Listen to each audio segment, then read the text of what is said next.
नमस्कार मित्रांनो, cricket live चॅनलवर स्वागत आहे सर्वांचं. Women's world cup T20 world cup आज इंडियाची एक इम्पॉर्टंट मॅच होती. बांगलादेश वुमन्स बरोबर मॅच जिंकली, पण अजून चांगल्या मार्जिन म्हणजे बॉल बाकी ठेवून जिंकायला पाहिजे होतं. स्ट्राईक रेट अजून चांगला करायला पाहिजे होता, कारण इंडिया साऊथ आफ्रिकेबरोबर हरली आहे. तर आता इंडियाची एक टफ मॅच आहे ऑस्ट्रेलियाबरोबर, आणि ऑस्ट्रेलिया अशी टीम आहे जी या वर्ल्ड कपमध्ये अजून एकही मॅच हरली नाही आणि 6 वेळाचे वर्ल्ड कप चॅम्पियन आहे. आणि त्यांच्याकडे असे बॅट्समन आहे 7-8 नंबरपर्यंत जे 150+ स्ट्राईक रेटने कधीही खेळू शकतात. तर खूप टफ मॅच आहे ती इंडियाला जिंकणं. जर जिंकली तर इंडिया आरामात सेमीला क्वालिफाय होते. जर बाय चान्स हरले तर पुढे जाऊन रन रेटचा इश्यू होऊ शकतो. त्यासाठी इंडिया थोडे फास्ट खेळत होते सुरुवातीला, जेव्हा शेफाली आणि यास्तिका ती खेळत होती तेव्हा. पण जेव्हा शेफाली आऊट झाली लगेच थोड्या वेळाने ही सुद्धा आऊट झाली यास्तिका. रुचाला पाठवलं होतं लवकर, रुचा घोषला, पण आज ते तेवढी इफेक्टिव्ह नाही राहिली. 12 बॉलात 10 रन्स करून आऊट झाली. तर माहिती नाही, आज तिचा दिवस नव्हता. या तर स्पिनरला तेवढी चांगली नाही खेळत. फास्ट बॉलिंगला ती बऱ्यापैकी चांगली हिटिंग करते. तर त्याच्यानंतर जेमिमा रॉड्रिग्सने चांगलं केली. तिने 26 केले 16 बॉलमध्ये.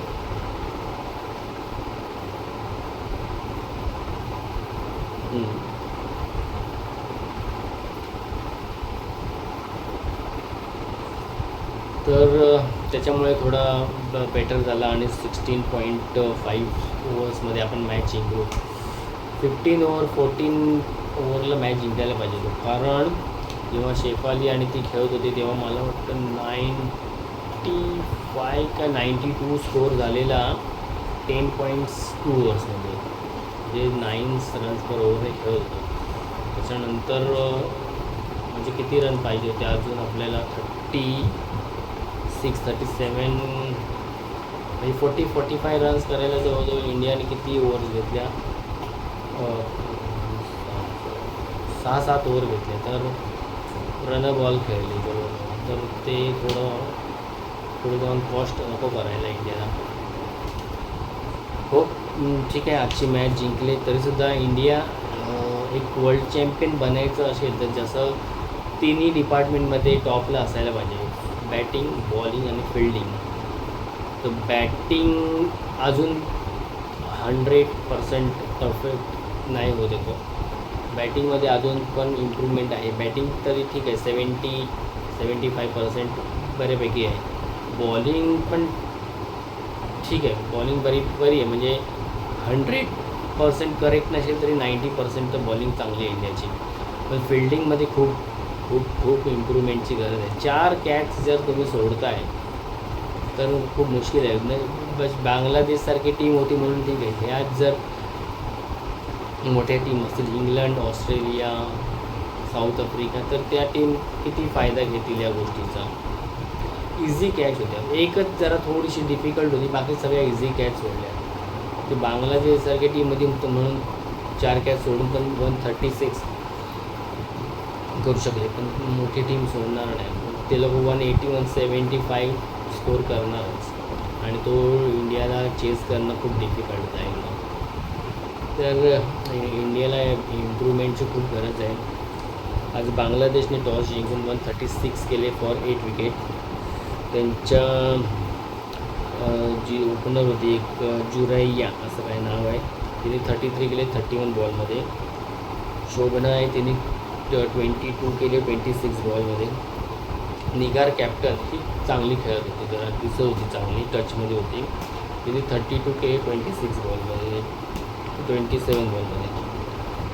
तर बॅटिंगमध्ये जास्त त्यांचे टॉप स्कोरर आहेत.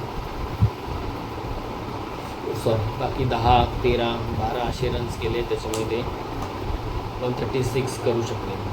बॉलिंगमध्ये शेफालीने आज ओपनिंग स्पेल केला.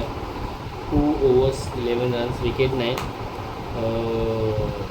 चरणी ही काय बॉलर मिळाली, सगळ्या मॅचमध्ये चांगली बॉलिंग होती. टॉप विकेट टेकर आहे सध्या ते ह्याच्या वर्ल्ड कपची.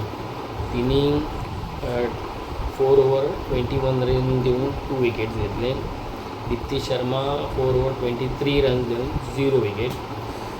राधिका 4 ओव्हर 28 रन देऊन 3 विकेट. आज तिला चेंज केलं होतं, कोणाच्या जागा, अरुंधतीच्या जागेवर वाटतं घेतली तिला आज. तर बॅटिंगमध्ये आज शेफाली वर्मा परत चालली. 53 रन्स केले 34 बॉलमध्ये, 8-4-1-6. स्मृती मंधाना लवकर आऊट झाली 8 रन्स करून. कॅच तिची थोडा हे होती, आज डाऊटफुल होती. बांगलादेशच्या प्लेयरने कॅच घेतली आणि पण ती जेव्हा पडली तेव्हा बॉल तिच्या ग्राउंडला टच झाला नाही झाला, थोडा कॉन्ट्रोवर्शियल डिसिजन होतं, पण ठीक आहे. यास्तिका चांगली खेळत होती, 23 रन केला 18 बॉलमध्ये.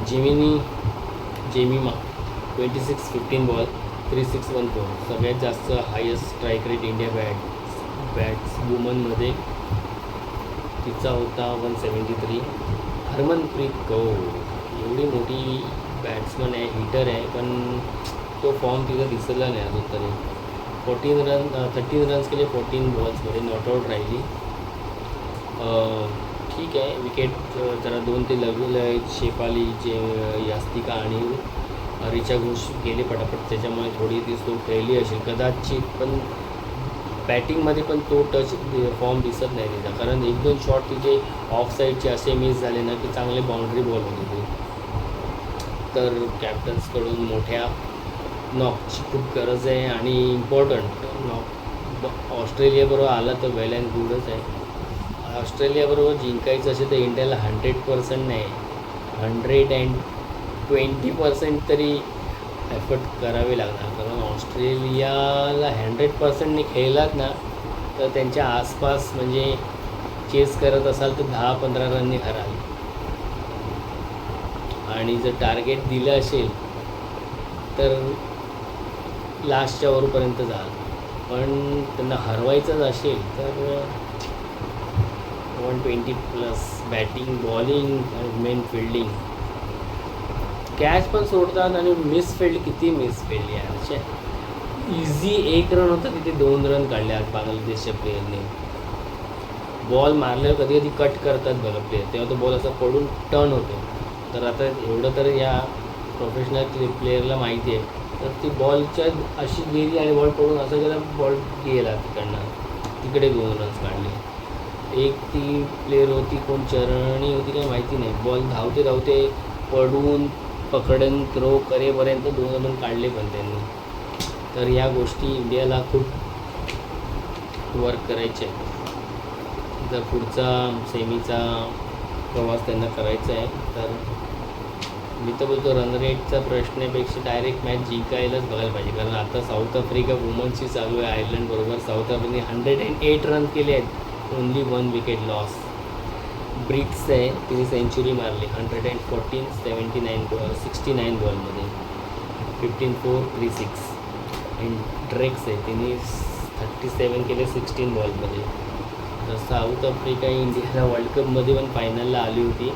इंडिया फायनल हारता जिंकलेली आहे. तर साऊथ आफ्रिका जरा सध्या इंडियाला भारीच पडते. त्या दिवशी पण आपण जिंकत होतो, त्यांना लास्टच्या 1-2 ओव्हरमध्ये बऱ्यापैकी रन पाहिजे होते, पण इंडियाने त्या 2-3 क्रुशल ओव्हर चांगल्या नाही टाकल्या, त्याच्यामुळे आपण ती मॅच हारलो. तर इंडिया एक वेळ जिंकण्याच्या पोझिशनमध्ये होता ती मॅच. ठीक आहे, एकच मॅच हारलो आहे आपण. आता बघू ऑस्ट्रेलियाबरोबर काय होतं ते, लेट्स सी. आणि तसंच आज न्यूझीलंड आणि इंग्लंडची 3rd टेस्ट चालू झाली. फर्स्ट डे होता. न्यूझीलंड काय सध्या कुठल्या फॉर्ममध्ये टेस्टमध्ये 2 टेस्ट इंग्लंडमध्ये हरवून झालं आहे. 3री टेस्ट पण असं वाटते की त्यांच्या कंट्रोलमध्ये आहे. 361 फॉर 4 विकेट लॉस. आणि ओपनिंग काय दिली आहे, लेथम 151, कॉन्वे 157. असे त्यांचे विकेट 4च गेले. आता खेळतोय कोण, नाईट वॉचमन रोरकीला पाठवलं आहे. उद्या बहुतेक राहील कोणतो आपला मिचल मार्श नाही, मिचल मार्श, डॅरल मिचल. तर बघू किती अजून स्कोअर करतात. 450पर्यंत गेली तर इंग्लंडला मुश्किल होणेवाला आहे ही मॅच. आणि श्रीलंकेची एक टेस्ट चालू झाली आहे वेस्ट इंडिज बरोबर. Sri Lanka 204 for 5 wicket loss. आणि त्यांची 2 जुने बॅट्समन खेळले आज. चंदिमल 57 वरून आऊट झाला आणि धनंजय डिसिल्वा 76वर खेळतोय.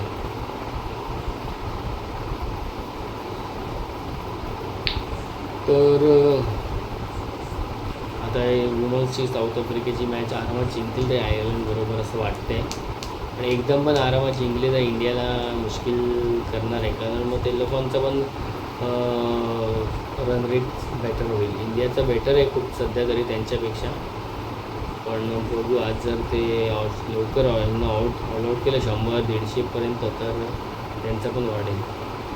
आणि उद्या आयर्लंड इंडिया मेन्स T20 चालू होते, जिथे श्रेयस अय्यर फर्स्ट टाईम इंडियाची कॅप्टनशिप करणार आहे. आणि थोडे चान्स कमी वाटतात आहे, पण वैभव सूर्यवंशी कदाचित आपल्याला ओपनिंग करताना दिसेल. नाहीतर मला वाटतं अभिषेक शर्मा आणि संजू सॅमसनच ओपनिंग करतील. बघू उद्या काय होतं ते. सूर्यवंशीला बघायला तर सगळे उत्सुक आहे, पण मला वाटतं थोडं त्याला 3-5 मॅचची जर सिरीज असतील तर पहिल्या 3 मॅच इंडिया जिंकलं तर मग शेवटच्या 2 मॅच त्याला देतील. पण तो करणार, डेब्यू त्याचा होणार ह्या सिरीजमध्ये. बघू काय होतं ते. तर उद्या आपण अशाच मॅचवर रिव्ह्यू करूया, तुमच्याशी डिस्कशन करूया.